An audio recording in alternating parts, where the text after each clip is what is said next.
গাজীপুরে কালিয়াকৈরে তৈরি পোশাক কারখানাগুলোতে সকাল থেকে স্বাভাবিকভাবে উৎপাদন প্রক্রিয়া শুরু হয়েছে। নিরাপত্তাজনিত কারণে বন্ধ রাখা কারখানাগুলো আজ থেকে চালু করা হয়েছে।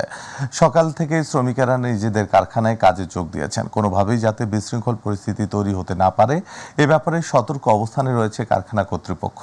গাজীপুরের কালিয়াকৈরে 1000-এরও অধিক পোশাক কারখানার নিরাপত্তা রক্ষায় শিল্প পুলিশ ও সেনাবাহিনীর সদস্যরা সমন্বিতভাবে কাজ করছেন। যে কোনো উদ্ভূত পরিস্থিতি নিয়ন্ত্রণে তাদের পর্যাপ্ত প্রস্তুতি রয়েছে বলে জানানো হয়েছে। গেল কয়েকদিন ধরে নানামুখী দাবি দাওয়া নিয়ে কারখানার শ্রমিক ও চাকরি প্রার্থী বহিরাগতরা আন্দোলন করে আসছে। সড়ক অবরোধ সহ বেশ কয়েকটি কারখানায় ভাঙচুরের ঘটনা ঘটে। দর্শক, গাজীপুর কালিয়াকৈর থেকে গার্মেন্টস পরিস্থিতি সব শেষ জানাচ্ছেন আমাদের প্রতিনিধি AKM শিশির।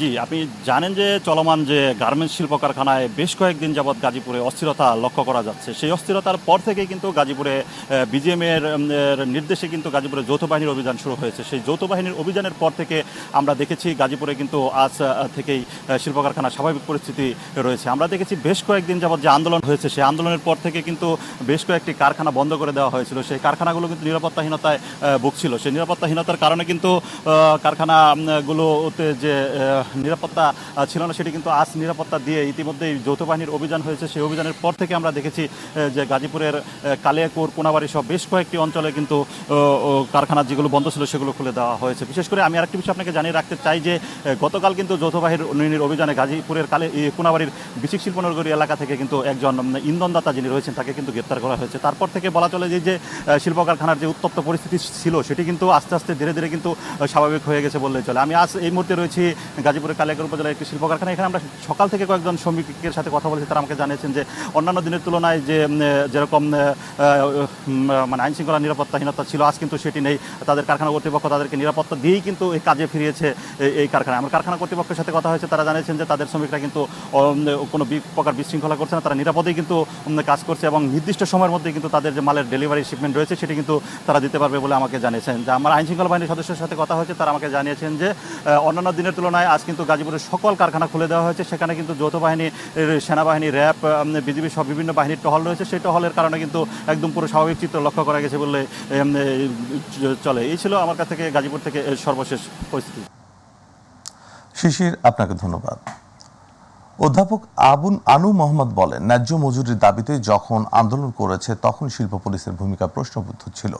গণতন্ত্র কমিটির রিপোর্ট প্রকাশ উপলক্ষে রাজধানীর রিপোর্টার্স ইউনিটিতে সংবাদ সম্মেলনে কথা বলেন তিনি। এ সময় আনু মোহাম্মদ বলেন, যে সকল শ্রমিকদের নিরাপত্তার পরিবর্তে দমন নিপীড়ন চালিয়েছে তারা বিগত দিনে স্বৈরাচারী সরকারের আমলে গার্মেন্টস শ্রমিকদের অধিকার দাবি পূরণ হয়নি, এখনও তা পূরণ হচ্ছে না।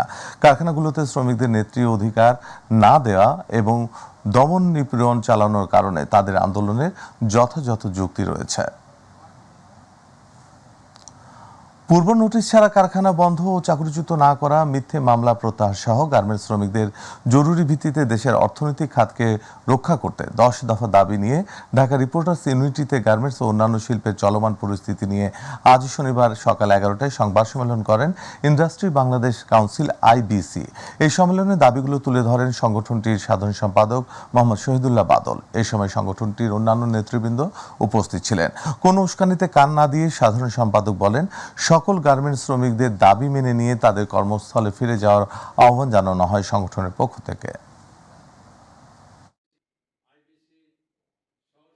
ফ্যাসিবাদের নিদর্শন সংরক্ষণ করে গণভবনকে জুলাই অভ্যুত্থান জাদুঘর তৈরি করা হবে বলে জানিয়েছেন তথ্য ও সম্প্রচার এবং ডাক, টেলিযোগাযোগ ও তথ্য প্রযুক্তি উপদেষ্টা মোহাম্মদ নাহিদ ইসলাম।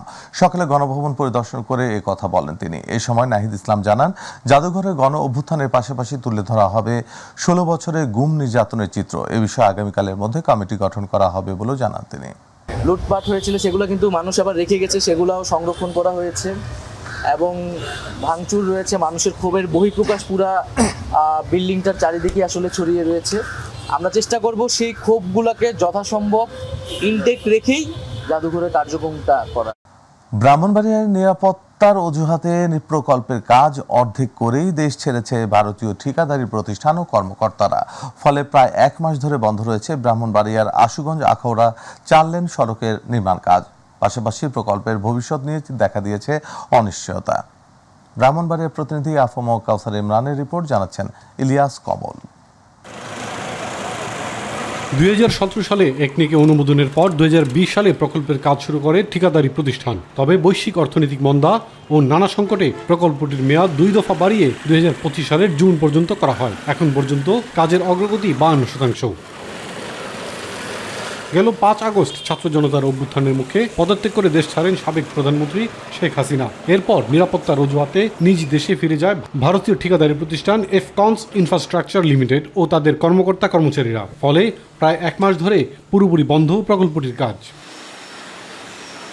একই সাথে থেমে গেছে প্রকল্পের বিভিন্ন অংশের ব্রিজ কালভার্ট নির্মাণের কাজও। এতে ঘাটুরা, বিরাসার, উজানিসা, ধরখার সহ বিভিন্ন পয়েন্টের বেহাল সড়কে দেখা দিয়েছে চরম দুর্ভোগ। সংকট সমাধানে দ্রুত সরকারি উদ্যোগের দাবি জানিয়েছে ভুক্তভোগীরা। ব্রাহ্মণবাড়িয়ার রাস্তায় যে পরিস্থিতি মানে গর্ত বইরা যে কোনো সময় অ্যাক্সিডেন্ট হইতে পারে। আমাদের যে দুর্ভোগ, দাঁড় থেকে আইতে যত সময় লাগে বৃষ্টি রোদ, এর থেকে একটু সময় লাগে ফোরতলা। এই রাস্তাটা অনেক ভাঙা, বৃষ্টি হইলে গাড়ি চলাচল একদম বন্ধ হয়ে যায়। প্যাসেঞ্জার আসে না, যাত্রী আসে না, যাত্রী যাইতেছে না, খুব কষ্ট হয়। আমরা 50.58 কিলোমিটার দীর্ঘ প্রকল্পের আশুগঞ্জ থেকে ধরখার পর্যন্ত 39 কিলোমিটার সড়ক নির্মাণ কাজ চলমান জানিয়েছে প্রকল্প ব্যবস্থাপক। তবে প্রকল্পের ভবিষ্যৎ নির্ভর করছে ভারতীয় ঠিকাদারি প্রতিষ্ঠানের ফিরে আসার উপর। বারবার তাদের হাইকমিশনের যে নিরাপত্তা সংক্রান্ত সবুজ সংকেত না পেলে তারা আসবে না, তারা এটাই আমাদেরকে জানাচ্ছে। এবং তারা না আসলে যেহেতু এখানে কোনো কাজ করার সুযোগ নাই, সেহেতু রাস্তাটা রিপেয়ার করাও যাচ্ছে না এবং রিপেয়ার করার দায়িত্বটা আসলে ঠিকাদারের হাতেই ছিল। ভারতীয় ঋণ সহায়তা এবং বাংলাদেশ সরকারের যৌথ অর্থায়নে 5,791 কোটি টাকার 5,791 কোটি টাকায় বাস্তবায়িত হচ্ছে সড়কটি। ইলিয়াস কমল, মাই টিভি। বিএনপির সিনিয়র যুগ্ম মহাসচিব রুহুল কবির রিজভী বলেছেন, শেখ হাসিনা তার পেটুয়া বাহিনী দিয়ে মানুষের উপর নির্মম নির্যাতন চালিয়েছিলেন। তিনি বলেন, বাংলাদেশ যেমন গণতন্ত্রের প্রতি শ্রদ্ধাশীল, তেমনি ভারতেরও উচিত হবে বাংলাদেশের গণতন্ত্রের প্রতি শ্রদ্ধাশীল হওয়া। সকালে নার্সেস অ্যাসোসিয়েশন অব বাংলাদেশ ন্যাবের 21তম প্রতিষ্ঠা বার্ষিকী উপলক্ষে বিএনপির প্রতিষ্ঠাতা জিয়াউর রহমানের সমাধিতে শ্রদ্ধা নিবেদনের পর তিনি একথা বলেন। যে নির্বাচন কমিশনই আসুক না কেন, বিএনপি নির্বাহী বিভাগের রক্তচক্ষুর কাছে কখনো মাথা নোয়াবে না বলেও মন্তব্য করেন রিজভী।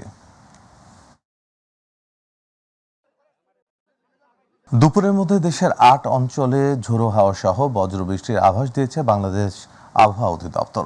আবহাওয়া অফিস জানায়, আজ দুপুর 1টার মধ্যে টাঙ্গাইল, ময়মনসিংহ, সিলেট, কুমিল্লা, চট্টগ্রাম, নোয়াখালী, বরিশাল এবং পটুয়াখালীর অঞ্চলসমূহের উপর দিয়ে দক্ষিণ অথবা দক্ষিণ পূর্ব দিক থেকে ঘন্টায় 45 থেকে 60 কিলোমিটার বেগে অস্থায়ীভাবে দমকা অথবা ঝোড়ো হাওয়া সহ বৃষ্টি অথবা বজ্র বৃষ্টি হতে পারে।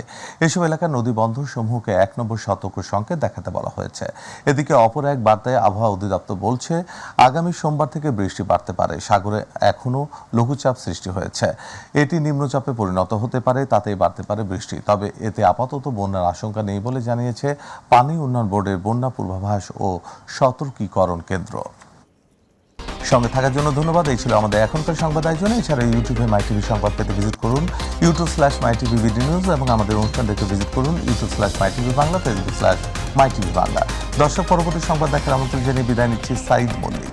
আল্লাহ হাফিজ।